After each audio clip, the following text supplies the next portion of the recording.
Alright guys, how are we doing? Okay, so I finally got the front shock sorted on the bike. I rode down to Luke at T-Tech Suspension on last Wednesday morning and I picked the bike up Thursday morning. So a 24-hour turnaround, which is amazing, seeing the amount of work that's involved, taking all the front of the bike off and the tank and everything just to get to the front shock. So a really amazing service. There's 2 points I want to make before I carry on. The first one is you don't have to ride your bike down to Luke for him to service your shock. You can take the shocks off, front or rear, post them to Luke. He'll work his magic on it and post them back to you so you can fit them yourself. The reason I rode down there is because he's only about 20 miles away, and for the price that he quoted me, I just gave the bike to him and said, look, you do your thing and then I'll come and pick up the next day, which he did. So the second point I want to make is when Luke works on your shock, he doesn't replace parts like for like. He replaces them with parts that have been improved upon. Now, if you want any more detail on this, go to his Facebook page or his Instagram page or his website itself. He's got all the information on there. But if you want to speak to him, he's a very, very accommodating fella, really nice bloke. Very passionate about what he does. It's actually amazing to listen to him talk about all the different processes involved. So when I got there, I said to Luke, look, I've got this YouTube channel.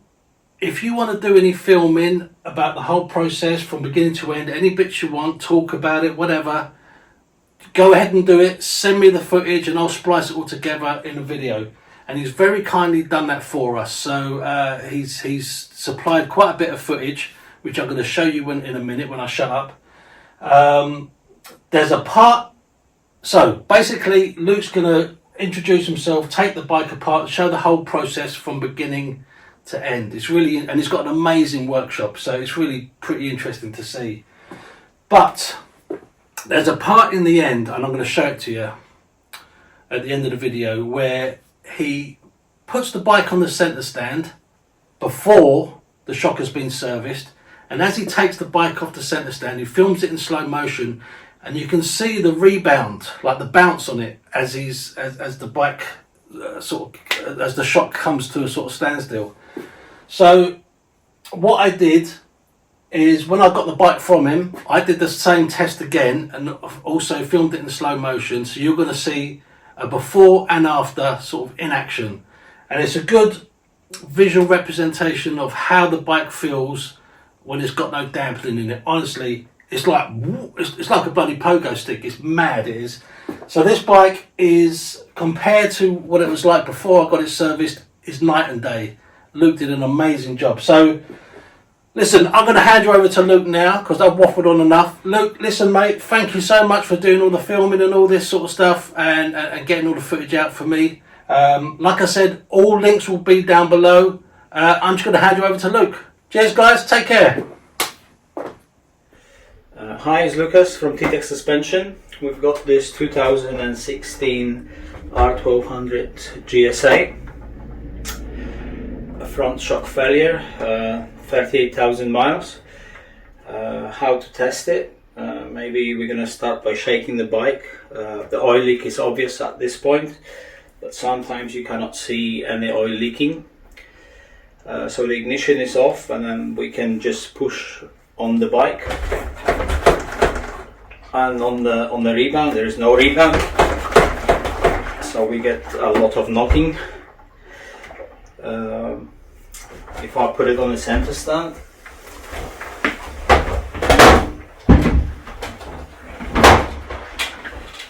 we can inspect it for the oil leak.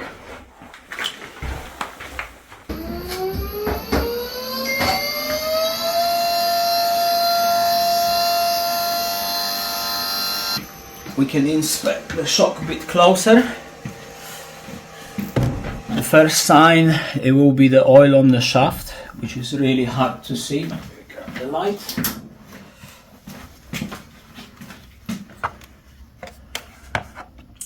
We can see the presence of oil all over the frame there at the back.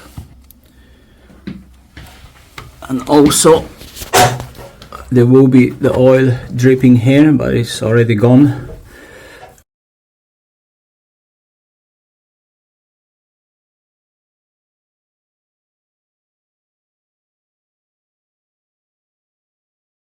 So we not see much of it, but sometimes you can see this dripping on the mud guard here. I think there's a little bit present still, but the lack of damping is the good indication. We're gonna take the shock out now and strip the bike completely. We're gonna have to remove the front shock. To do that, we need to strip the whole bike apart. We're gonna start by removing the seat, all the panels, tank, and I show you how to disconnect the shock. Let's start.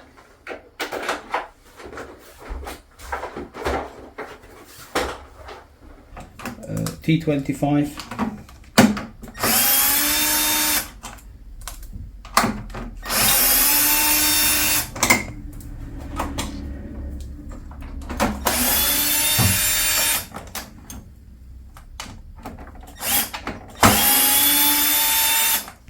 Once all the 7 screws are removed, we remove the plastic.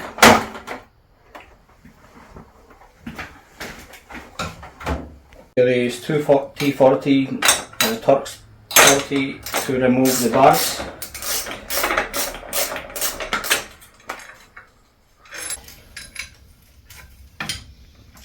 Okay. Once we remove all the screws, we can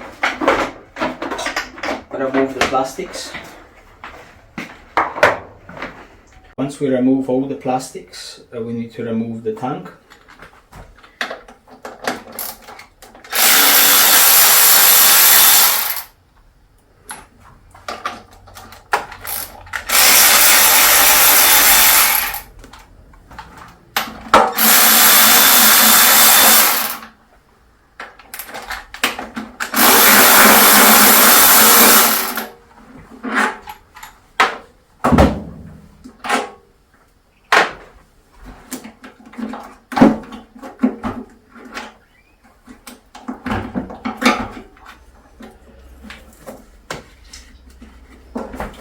You slide this back, and then all the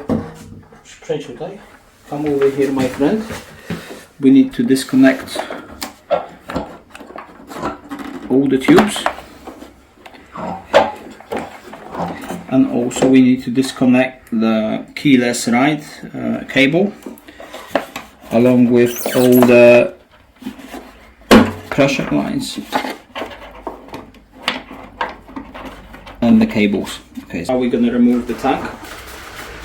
You can wear the gloves if you wish.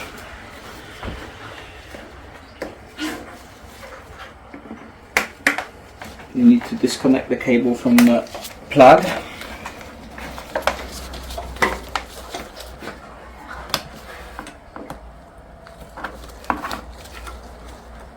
Gently cutting the cable ties.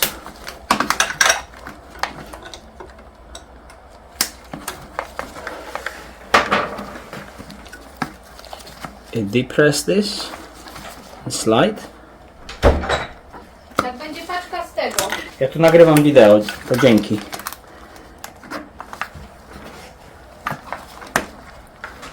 And it comes out. Now we're gonna move the tank back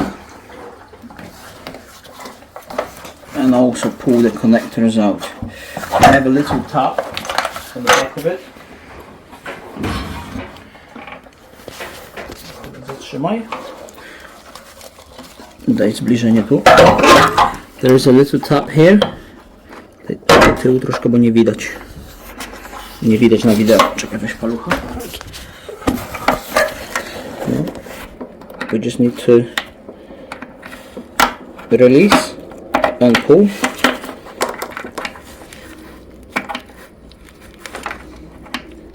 Release and pull. Dobra, odjazd. And the tank comes out. Okay, change. This is the tap where you need to release and it's held by this pin.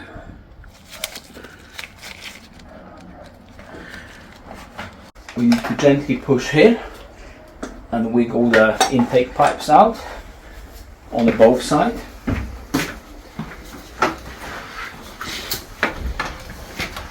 And the same here. Gently press and it comes out.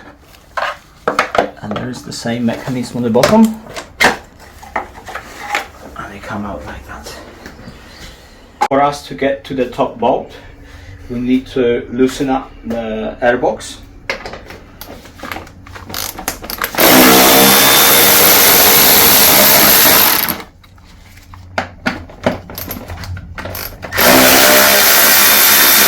BMW manual suggests to remove the intake pipes and remove complete airbox, but we can do the little shortcut here. The rubbers are flexible enough for us to pull this back slightly, and with the long extension we can get to this bolt quite easily. So just loosen up and it comes out. To safely remove the shock, you need to take the weight of the front wheel.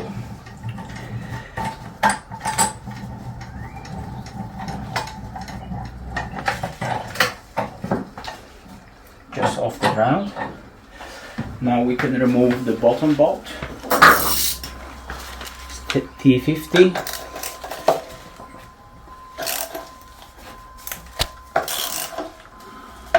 Alright, okay.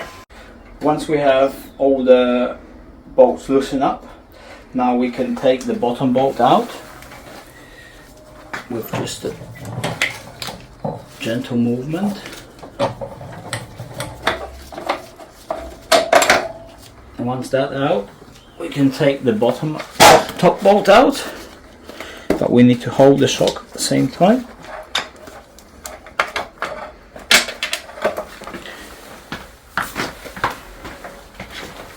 And now we will be able to wiggle the shock out and disconnect the plug. The cable is held here by the zip tie, cable tie, a bit closer there. Oh, yeah. So we cut that. Okay, and now we can disconnect the plug. And press on the little pin that is over there. I'll try to send the diagram because it's quite dark, and remove the plug. Okay. So we need to press with the long screwdriver, press on that button there and give it a little push. And the plug comes out. And we've got the shock here. As you can see, it was leaking quite badly. I'm expecting there will be no oil in the shock, but let's see this on the bench. So we're gonna have to wash the shock to keep our hands clean.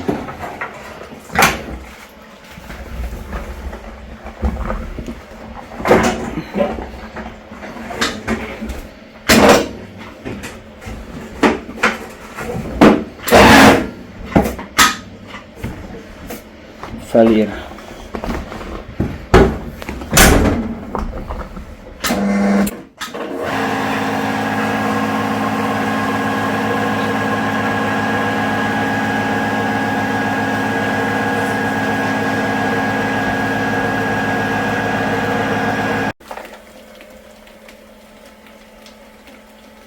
Okay, let's take a look inside.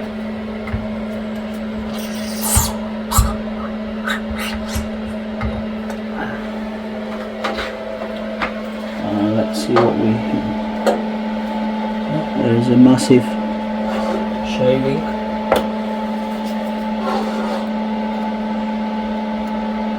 So that is swimming inside. What's that? No.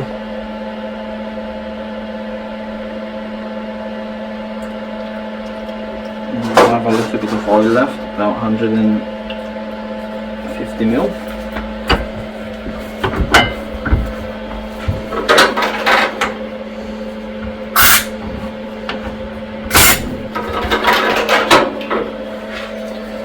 The gas cap is all corroded.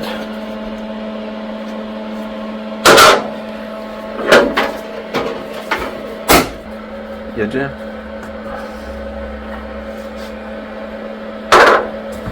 Let's drain the rest of the oil.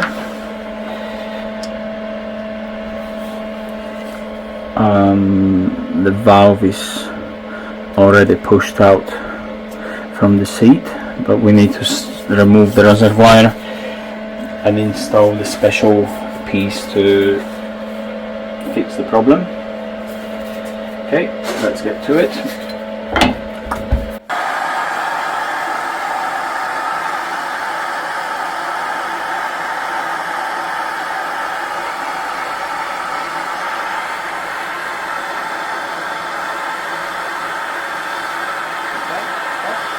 Okay, we're gonna take this off, and now you can clearly see the damage and all the particles floating in the oil. The valve was pushed out. We've got the neat solution for this, but I will show and talk about this later. Now we've got the shock laid out on the table. We can take the closer look on the parts that we will be using. So that's the old parts, corroded. This one is OEM seal block. It doesn't have the scraper. As you can see the difference. Separation piston is replaced with the aluminium one. Also allows to fill the shock through the piston, and the compression valve is now held with the additional piece, so that will be installed here. A reservoir, and to top it off, a brand new gas cap. So that's the shock body. Let's install this.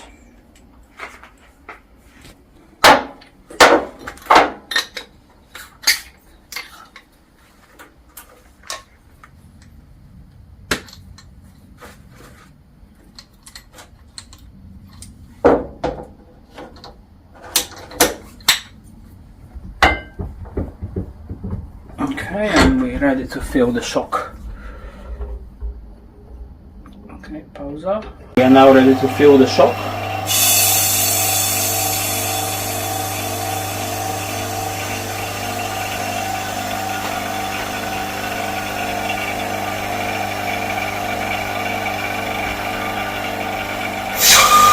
Now the shock is filled with oil. We can charge it with nitrogen.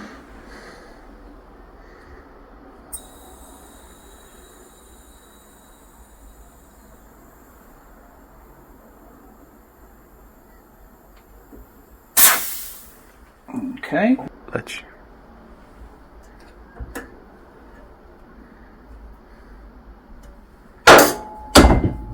And now all we have to do is to assemble the spring. Myślisz? Idzie. Most important part to put the sticker on. And that's it. The shock is ready to be installed to the bike. All we have left now after the service is to install the shock. So the top goes in first. We get a little push on the airbox, and the shock goes back in.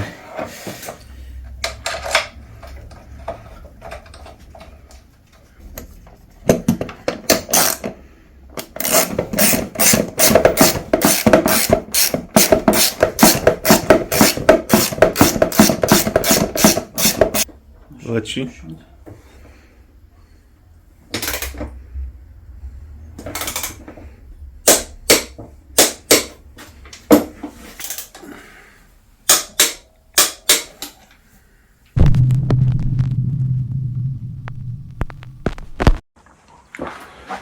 Alright guys, let me get this off the centre stand and I'll show you what I mean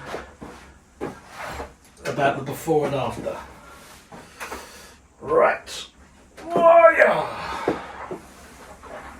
Okay, so the next bit of footage I'm going to show you, this is before the shock was serviced. So Luke, take it away.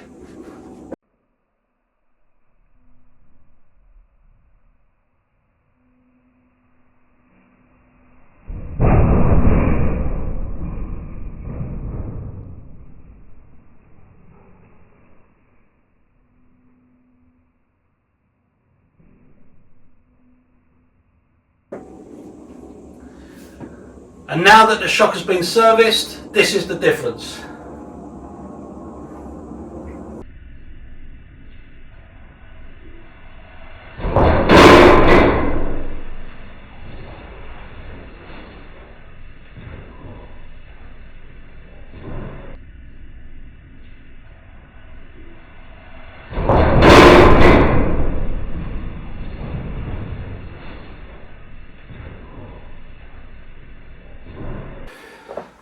Alright guys, so there you have it. So once again, thanks Luke for sending all the footage out and doing all the filming, and thanks to your friend for helping out there as well.